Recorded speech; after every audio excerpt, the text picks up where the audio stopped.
Style में राखे बड़ी बड़ी अलगे बवाल पियाबा ओहिने जब घड़ी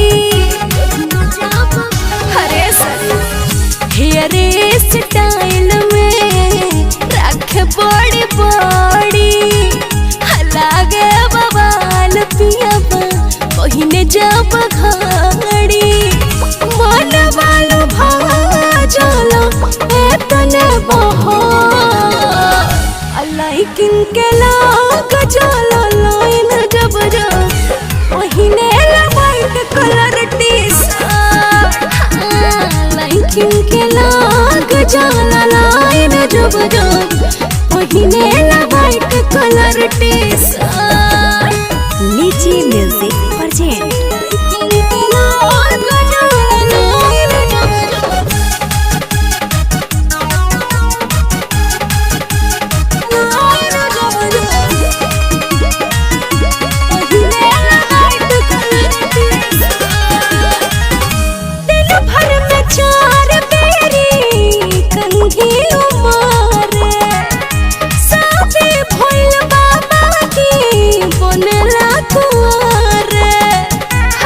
बताएंगे दिन भर में 4 बेरी कंघी उमारे आसाबी भइल बाबा की बनेला कुंवारे हवे सब खीन में पूरा स्पॉट लाइकिन के लाग चला लाइन जब जब ओहिने वाइट कलर लाइकिन के लाग जाला लाइन जब जब ओहिने वाइट कलर टी-शर्ट।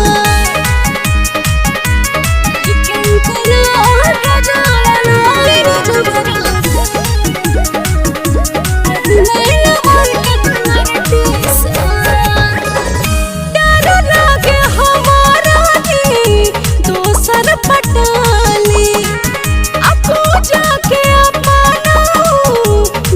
से हटाली सखी डर लागे हमारा दोसर पटाली आपो जाके अपना दिल से हटाली राजकुमार प्रदीप कर बेस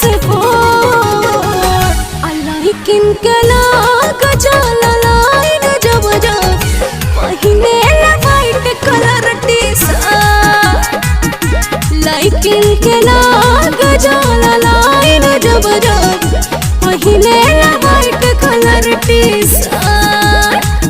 हेयर स्टाइल में राखे बड़ी बड़ी अलगे बवाल पियाबा ओहिने जब घड़ी मन वालो चलो एतने बहो लाइकिन के लाग चलो लाइन जब जब ओहिने वाइट कलर टी-शर्ट लाइकिन के लाग चलो लाइन जब जब ओहिने white colour T-shirt. Mix boy Bihari music Chakiya. Litchi music present.